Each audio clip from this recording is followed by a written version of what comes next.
अभी भी सीता को वापस दे दो और जो बचे हैं उनको बचा लो, क्योंकि जिसका ब्रह्मास्त्र जिसकी परिक्रमा करके वापस आता है, आप उसको किस अस्त्र से मारोगे। रावण का वध करने के बाद राम ने प्रायश्चित किया, ब्रह्म हत्या का प्रायश्चित किया।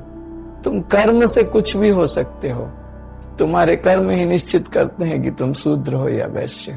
देखिए, राम के नाम के आगे भी रा था और रावण के नाम के आगे भी रा था, और रावण महाज्ञानी था। यहां तक कि रावण के परिवार में ऊपर के जो लोग थे वो ब्रह्म ज्ञानी थे, उनके जो नाना जी थे वो ब्रह्म ज्ञानी थे। रावण राक्षसों का राजा था और रावण ब्राह्मण था। रावण का वध करने के बाद राम ने प्रायश्चित किया, ब्रह्म हत्या का प्रायश्चित किया। रावण ब्राह्मण होके राक्षसों का राजा बना। इससे सीधी सी बात एक समझ में आती है कि आप जन्म से ब्राह्मण, जन्म से क्षत्रिय, जन्म से वैश्य, जन्म से शूद्र नहीं होते। आप कर्म से शूद्र होते हो, कर्म से ब्राह्मण होते हो। एक ब्राह्मण राक्षसों का राजा हुआ, आप सोचिए। उसके जितने भी साधनाएं थी, जो भी साधनाएं थी, वो तमोगुणी थी। वो अपने यज्ञ करता था तो भैंसों की बलि देता था, लगातार भैंसों को, पूरे एक एक भैंस को यज्ञ में फेंकता था। उतना बड़ा हवन कुंड होता था और खून की नदियां बहती थी। चाहे मेघनाद ने यज्ञ किया हो, चाहे कुंभकर्ण ने यज्ञ किया हो। कुंभकर्ण को जब उठाया गया तो उसने कितने घड़े उसने मदिरा पी, कितने जानवरों को उसने खाया। महाज्ञानी था रावण। रावण को ज्ञान का अहंकार था।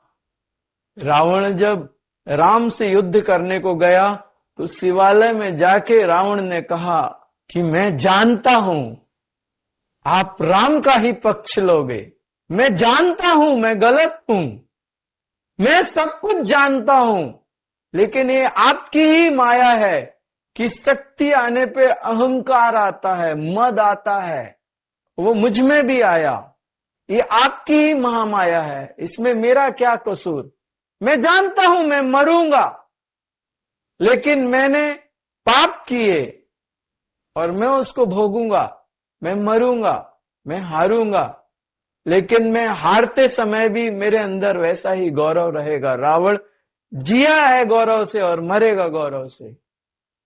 जब युद्ध में जाते समय आरती की गई रावण की तो दिया बुझ गया, जानवर रोने लगे, सारे अपशगुन हो रहे थे।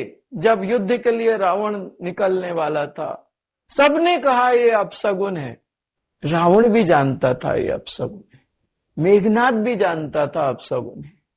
मेघनाद ने जब ब्रह्मास्त्र चलाए लक्ष्मण के ऊपर और लक्ष्मण को परिक्रमा करके वो ब्रह्मास्त्र वापस चले गए, तो मेघनाद जाके रावण के पास जाके बोला, पिताश्री ये साधारण मनुष्य नहीं है, क्योंकि ब्रह्मास्त्र कभी वापस नहीं आता।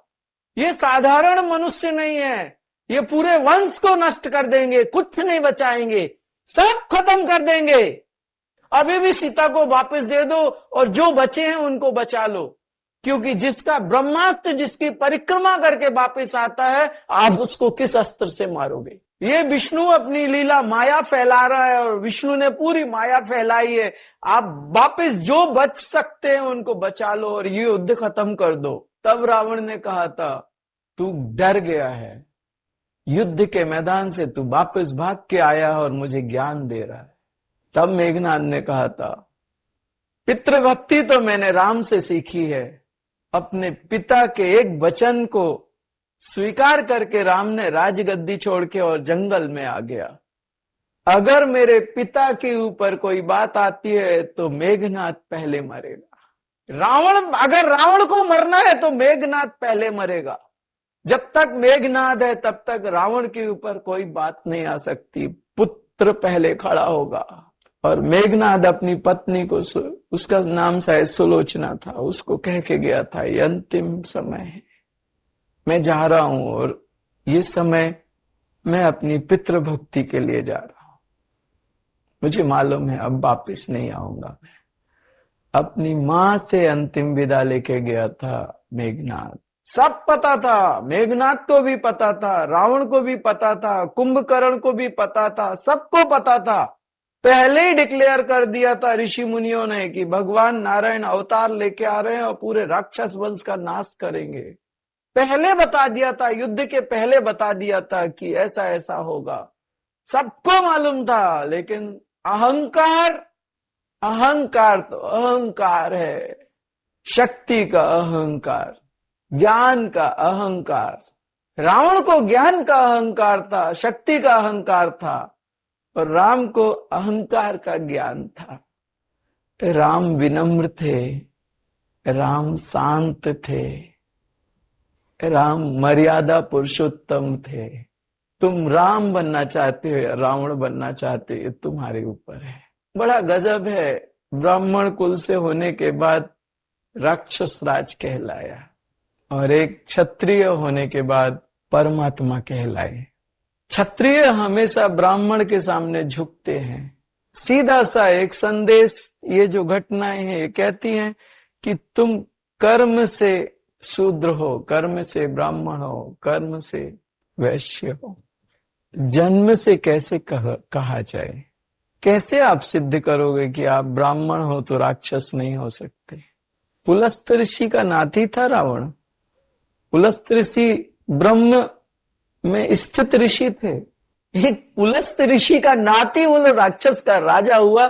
पुलस्त ऋषि कोई छोटी चीज थी ना। एक अध्यात्म की जो इतिहास है उसमें पुलस्त ऋषि का नाम है। हजारों हजारों साल गुजर गए लेकिन पुलस्त ऋषि अभी भी नाम गूंजता है पुलस्त ऋषि का।